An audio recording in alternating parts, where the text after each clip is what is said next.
ጤና ይስጥልን የተወደዳችሁና የተከበራችሁ የገበያ ሚዲያ ተከታታዮቻችን እንደምን አላችሁ? በምዕራፍ 2 የመረጥንላችሁን ኢኮኖሚያዊና ማህበራዊ መረጃዎቻችንን ይዘንላችሁ ቀርበናል። ከመረጃዎቹ ጋር መላኩ ደምሰው ነኝ። በቅድሚያም አርዕስቶችን እናስቀድም። አዲስ አበባን ጨምሮ በስድስት ክልሎች የዝንጀሮ ፈንጣጣ በሽታ መከሰቱ ተነገረም። ይህ አስከፊና አስፈሪ በሽታ ከቀን ወደ ቀን እየጨመረ መምጣቱም ተሰምቷል። ለመሆኑ ስድስቱ ክልሎች የትኞቹ ናቸው? በበሽታው የተያዙ ዜጎች ቁጥር ስንት ደረሰ? የምናጋራችሁ መረጃችን ነው።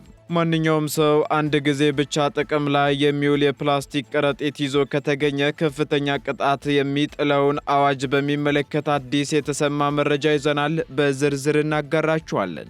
በድጋሚ የመሬት ናዳ ወይም የመሬት መንሸራተት ተከስቶ የሰው ሕይወት መጥፋቱን የዞኑ አደጋ ስጋት አስታወቀም። አደጋውን በተመለከተም የዞኑ አደጋ ስጋት መምሪያ ኃላፊ ያጋሩትን መረጃ ይዘናል። አብራችሁን የምትቆዩ ከሆነ ትሰሙታላችሁ።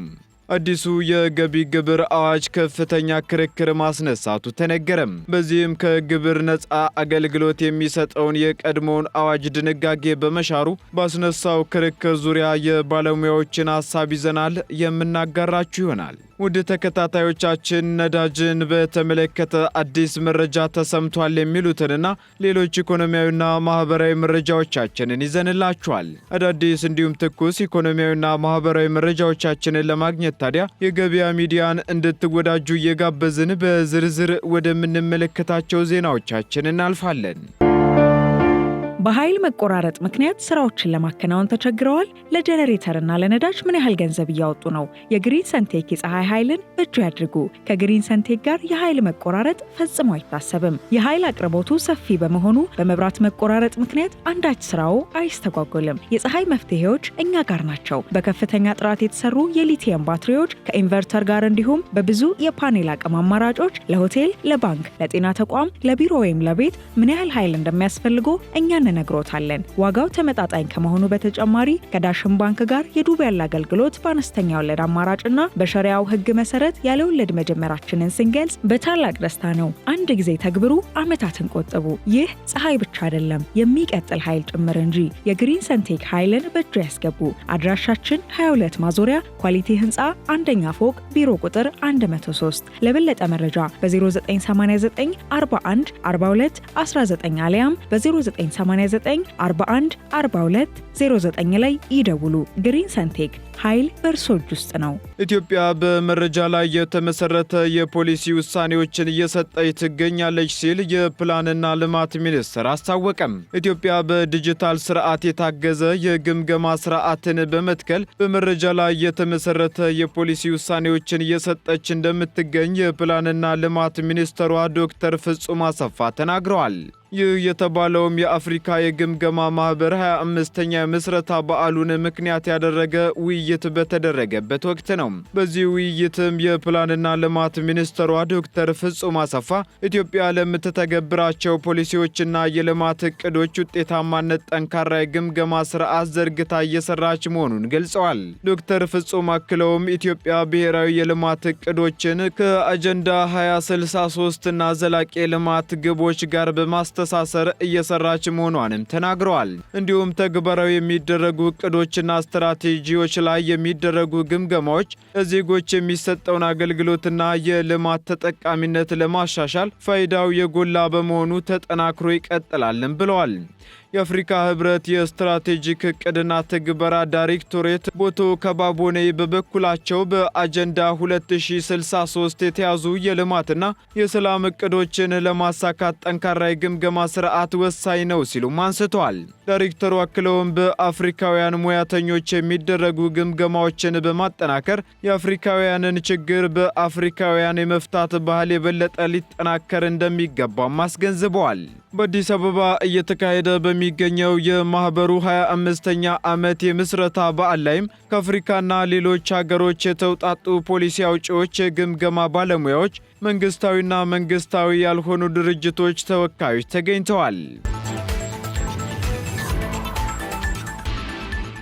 ዜጎች ባሉበት አካባቢ ሆነው የፓስፖርት አገልግሎት እንዲያገኙ ለማስቻል 10 አዳዲስ ቅርንጫፎች በመገንባት ላይ እንደሚገኙ ተነገረም። ይህ የተባለው የውጭ ግንኙነትና የሰላም ጉዳዮች ቋሚ ኮሚቴና የመንግስት ወጪ አስተዳደርና ቁጥጥር ጉዳዮች ቋሚ ኮሚቴዎች የኢሚግሬሽንና ዜግነት አገልግሎት በሐዋሳና አርባ ምንጭ ቅርንጫፎች ምልከታ ላይ ሲሆን የፓስፖርት አሰጣጥ፣ የእድሳት አገልግሎት፣ የወሳኝ ኩነት ምዝገባዎች አገልግሎቶች ቀልጣፋና ምቹ በሆነ መልኩ ለማህበረሰቡ ለማድረስ የሚከናወኑ ተግባራት አበረታች መሆናቸውን የቡድኑ ሰብሳቢ አምባሳደር ዲና ሙፍቲ ተናግረዋል።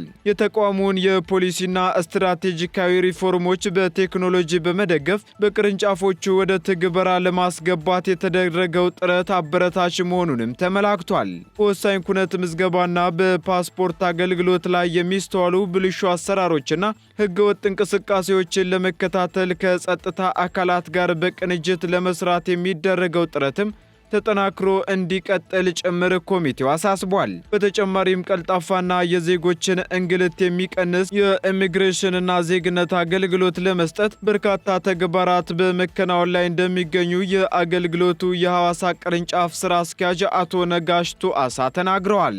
ተቋሙ ያደረገውን ሪፎርም ተከትሎ አገልግሎቱን ቀልጣፋና ከብልሹ አሰራር የተላቀቀ ለማድረግ የሚያስችሉ አዳዲስ የቴክኖሎጂ የግብዓትና የሰው ኃይል በማሟላት ላይ እንደሚገኝም ኃላፊው ገልጸዋል። ቅርንጫፍ መስሪያ ቤቱ የስራና የአገልግሎት መስጫ አካባቢውን ምቹ ማድረግ፣ የዜጎች ቻርተር ማዘጋጀትና የቅሬታ አፈታት ስርዓቶችን መዘርጋት እንደሚያስፈልግም ቋሚ ኮሚቴው አሳስቧል። በኢሚግሬሽንና ዜግነት አገልግሎት የመደበኛና አስቸኳይ ፓስፖርት አገልግሎት ምክትል ዳይሬክተር ሰሚራ ካሊፋ በበኩላቸው ዜጎች ባሉበት አካባቢ ሆነው አገልግሎት እንዲያገኙ ለማስቻል 10 አዳዲስ ቅርንጫፎች በመገንባት ላይ እንደሚገኙ ተናግረዋል። ይህ ደግሞ በመላ ሀገሪቱ የቅርንጫፎችን ብዛት 26 ያደርሰዋል ያሉ ሲሆን አገልግሎቱን በቴክኖሎጂ በመደገፍ ወጥነት ያለውና ሕገ ወጥነትን እንዲሁም ብልሹ አሰራርን ለመከላከል ጥረት በማድረግ ላይ እንደሚገኝም ተናግረዋል።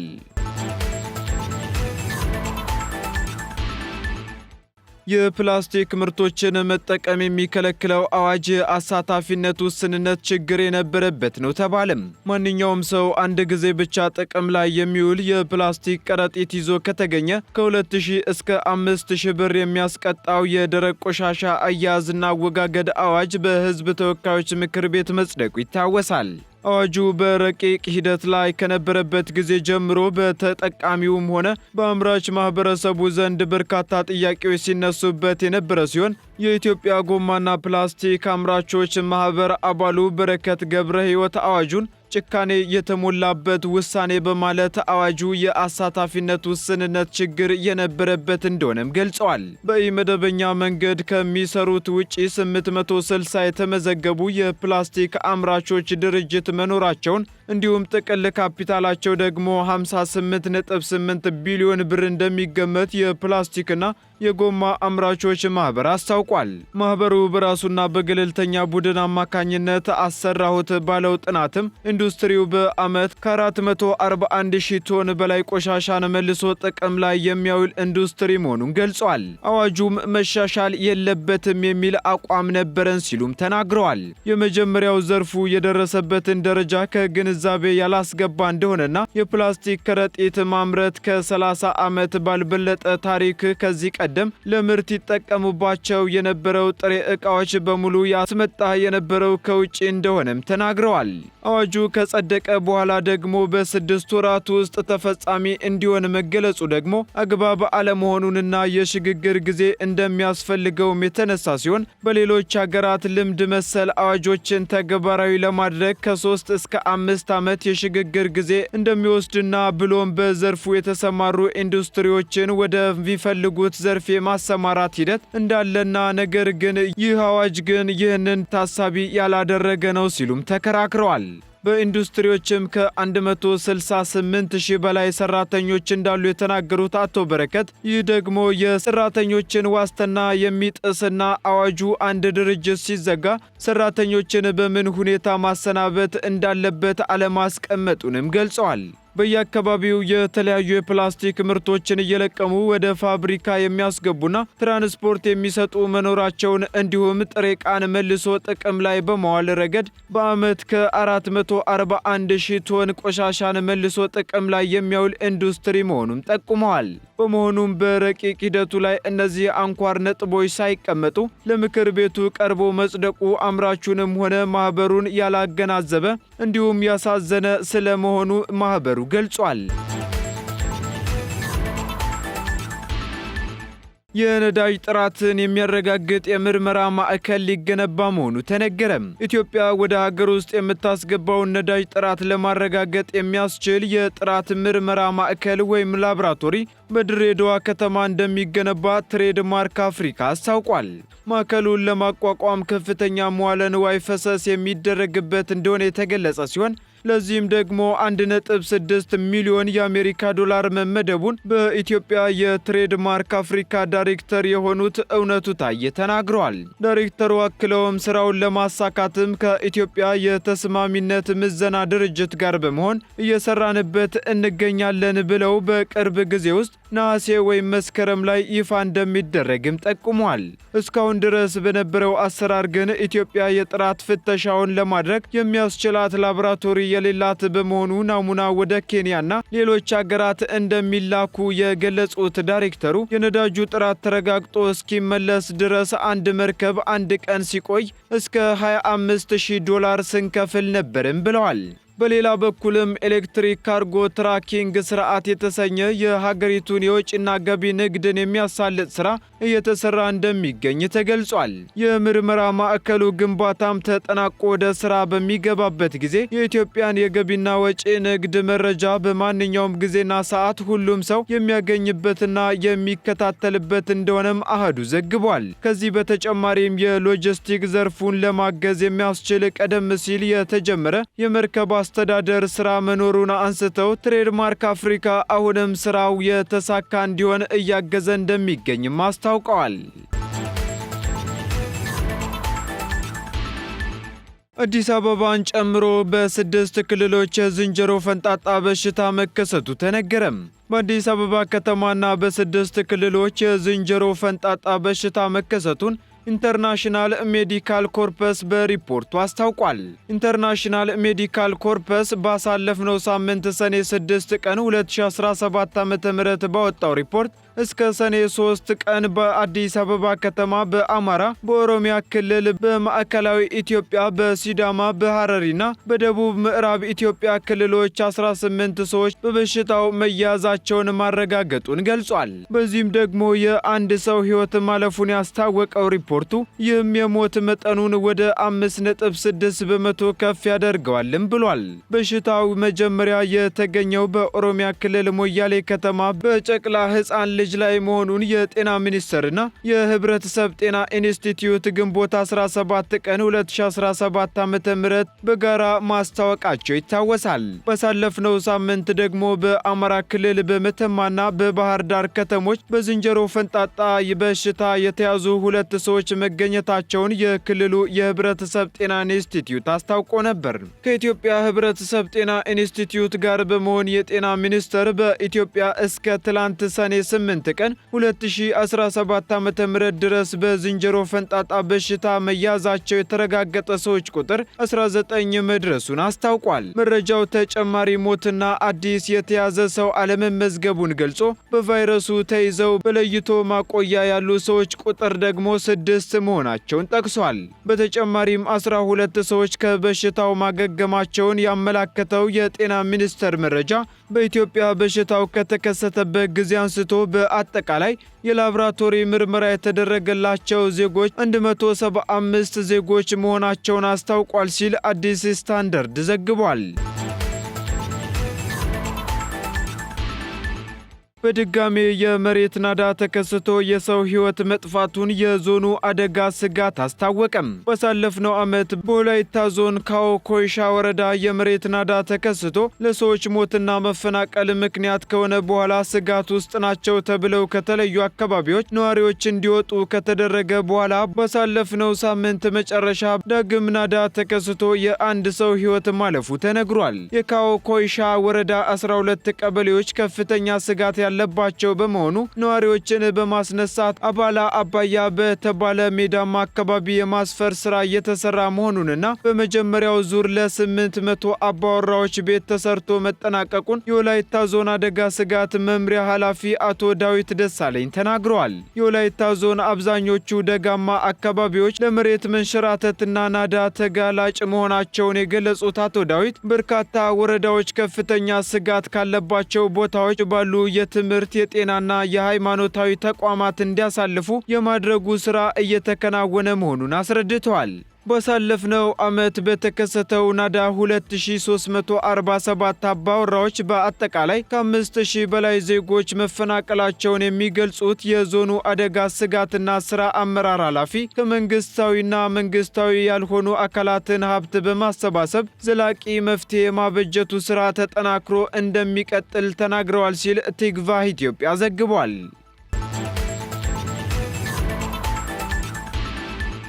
ቀጥለናል። ውድ ተከታታዮቻችን ወደ መጨረሻው ዝርዝር መረጃችን ስንሸጋገር አዲሱ የገቢ ግብር አዋጅ ኪሳራን የሚያስመዘግቡ ድርጅቶችን ከግብር ነፃ የሚያደርገውን የቀድሞውን አዋጅ ድንጋጌ መሻሩ ክርክር አስከትሏል ተባለም። አዋጁ ካካተታቸው ድንጋጌዎች መካከል ደግሞ ኪሳራ የሚያስመዘግቡ ግብር ከፋዮች ኪሳራ ውስጥ ቢሆኑም እንኳን የዓመታዊ ገቢያቸውን 2.5 በመቶውን በግብር መልክ መክፈል እንዳለባቸው ተደንግጓል።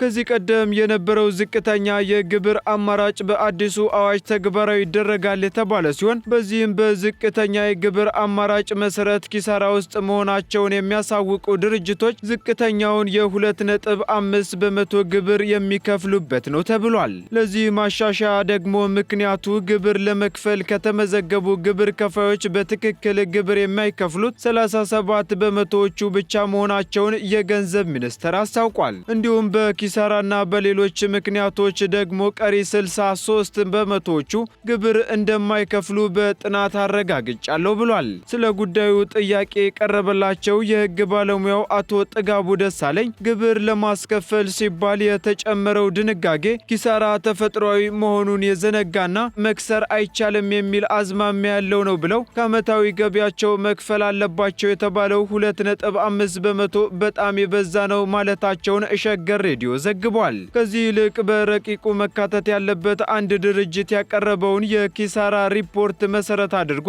ድርጅቱ መክሰር አለመክሰሩን የሚያጣራ በገለልተኛ አጣሪ ቡድን አጣርቶ ውሳኔ ይሰጥበታል የሚል ድንጋጌ መካተት እንዳለበትም ጠቅሰዋል። በተጨማሪም የሚወጡ አዲስ ሕጎችና ድንጋጌዎች መሬት ላይ ያለውን ነባራዊ ሁኔታ ከግምት ያስገባ መሆን አለበት የሚሉት የሂሳብ ባለሙያውና አማካሪው አቶ ዮሐንስ በበኩላቸው እዚህም እዚያም ባለው የሰላም እጦት እንደ ልብ በማይሰራበት ሁኔታ ብትሰራም ባትሰራም ግብር ክፈለኝ ማለት ከእውነት ጋር መጋፈጥ እንደሆነና የንግድ ስራውንም ይሁን ኢኮኖሚውን በእጅጉ እንደሚጎዳው ተናግረዋል። እንዲሁም በአዲስ የገቢ ግብር የአዋጅ ማሻሻያ መካተት አለበት ያሉትንም ሲናገሩ ደግሞ ግብር የሚሰውሩ ግለሰቦችን የሕግ ተጠያቂ ማድረግና በገንዘብ መቅጣት ብቻ ሳይሆን ንብረታቸው ይወረስ የሚል መካተት እንዳለበትና ለውጥ የሚያመጣው በዚህ መንገድ ነው ሲሉም ተናግረዋል። የተወደዳችሁና የተከበራችሁ ተከታታዮቻችን ለምዕራፍ 2 ያዝንላችሁ ኢኮኖሚያዊና ማህበራዊ መረጃዎቻችን እነዚህን ይመስሉ ነበር። አዳዲስ እንዲሁም ትኩስ ኢኮኖሚያዊና ማህበራዊ መረጃዎቻችንን ለማግኘት ታዲያ የገበያ ሚዲያን እንድትወዳጁ እንጋብዛለን። ሰናይ ጊዜን ተመኘን። በኃይል መቆራረጥ ምክንያት ስራዎችን ለማከናወን ተቸግረዋል? ለጄኔሬተርና ለነዳጅ ምን ያህል ገንዘብ እያወጡ ነው? የግሪን ሰንቴክ የፀሐይ ኃይልን በእጁ ያድርጉ።